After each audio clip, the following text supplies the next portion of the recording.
আমার ভাইরা,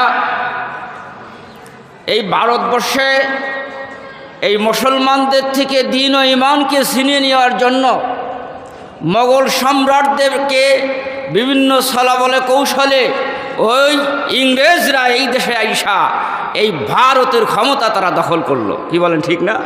190 বছর বা 200 বছর তারা রাজত্ব করছে। আর তাদের মূল কি টার্গেট ছিল, কি করতে চায় তারা? তাদের মূল টার্গেট ছিল 5টি। এই 5টি কাজ তারা এই ভারতবর্ষে, এই দক্ষিণ এশিয়ার মধ্যে তারা ঘটায় দেওয়ার জন্য তাদের চাহিদা ছিল এই 5টা কাজ করা। কয় কাজ বলেন?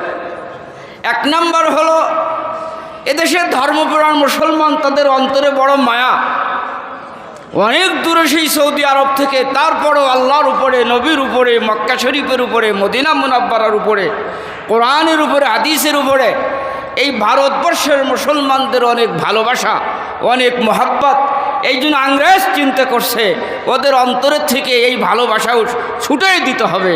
এই জন্য তাদের মৌলিক কাজ ছিল 5টি। 1 নম্বর ছিল তাদের এদেশের মুসলমানদের আকীদা নষ্ট করে দেওয়া। বলেন নাউযুবিল্লাহ। কি নষ্ট করে দেবে বলেন? আকীদা নষ্ট করে দেবে। একজনের যদি আকীদা ভালো না থাকে, যত ইবাদতই করুক ওই ইবাদতের ফল পাবেনি, ফল পাওয়ার কোনো কায়দা নাই। 1 নম্বরে আকীদা নষ্ট করার জন্য তারা কৌশল কি করলো? একজন ইংরেজ যদি চেয়ারে বসে ওয়াজ করে, কেউ শুনবে? কথা বলে। এখানে যদি কেউ ওইরকম প্যান্ট পরাই একজন এসে যদি এরকম দাঁড়ায় বক্তব্য দিতে যায়, তাই তো আপনারা শুনবেন না।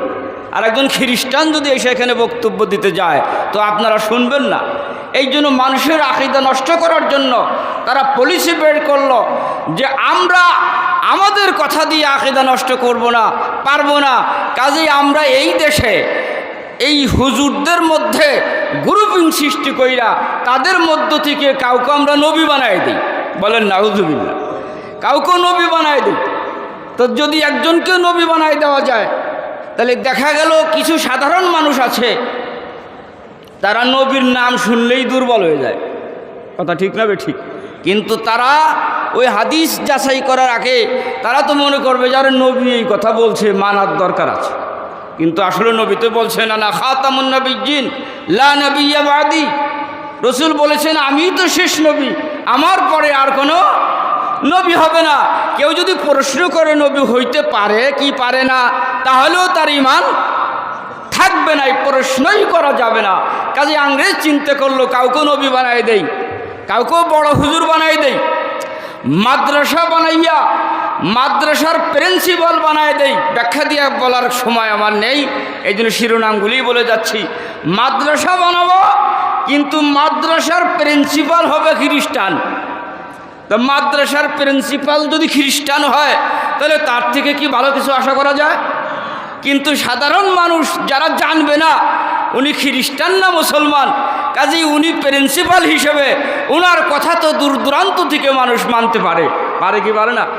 কাজেই খ্রিস্টানদেরকে এইভাবে ইংরেজদের তাদের প্ল্যান ছিল এই দেশের মানুষের আকীদা নষ্ট করে দেওয়া। জোরে বলেন নাউযুবিল্লাহ। 2 নম্বরে তাদের প্ল্যান ছিল আমল নষ্ট করা। আমল নষ্ট করা যায় কিভাবে? আমলের ভিতরে শিরক ঢুকাই দিতে হবে, বিদআত ঢুকাই দিতে হবে, রসুম রেওয়াজ ঢুকাই দিতে হবে। কি বলেন, ঠিক না? যেই প্রথা আছে এই প্রথা ঢুকাই দিতে হবে। দেখেন না নবীকে একদল কি ভালোবাসে, আর এই পাবলিকের কাছে বয়ান দিলি যে তারা নবী সম্পর্কে এই কথা বলতে, তোর ভালোই তো, নবী তো এমনই হওয়া উচিত। মানুষকে বলছে আর নবী মাটির তৈরি না, নবী হলো নূরের তৈরি। বলেন নাউযুবিল্লাহ।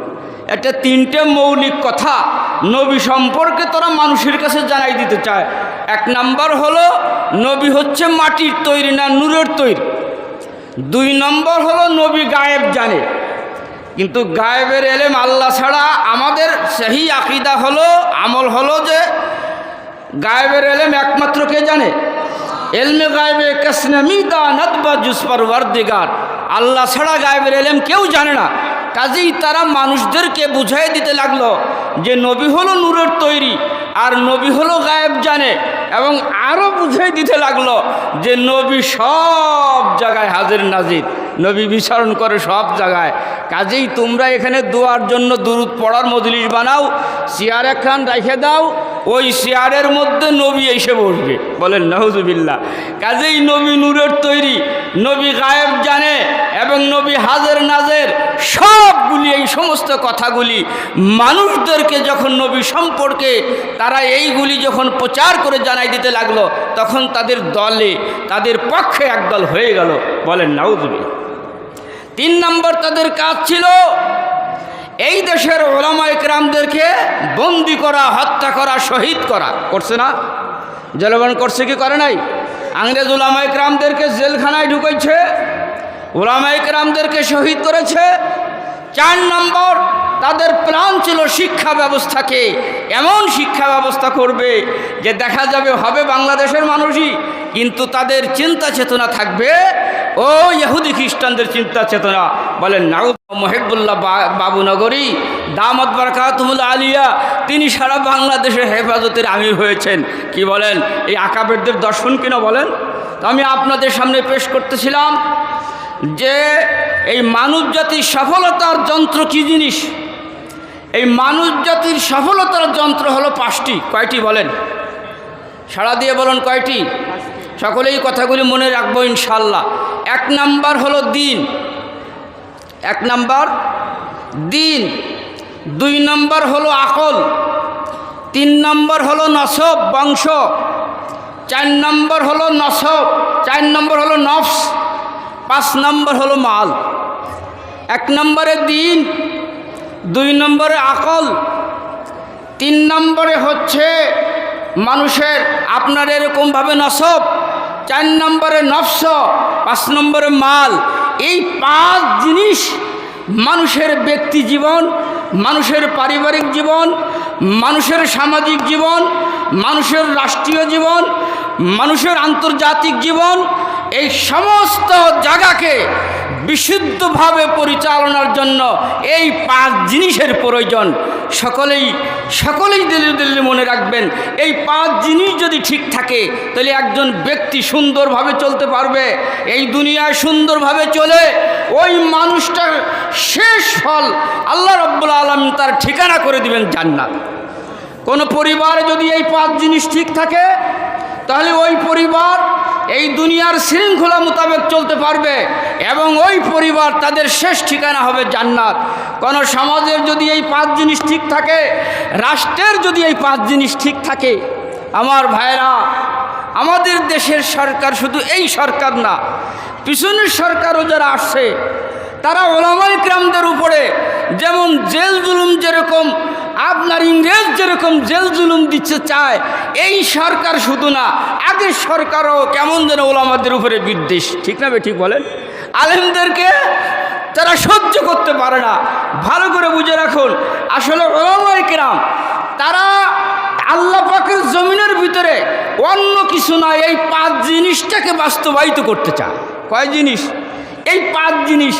আর এই 5 জিনিস যদি ব্যক্তি জীবনে, পারিবারিক জীবনে, সামাজিক জীবনে, রাষ্ট্রীয় জীবনে যদি বাস্তবায়িত হয় তাহলে শুধু আলেমদের লাভ নয়, এটা সমস্ত জাতির লাভ হবে।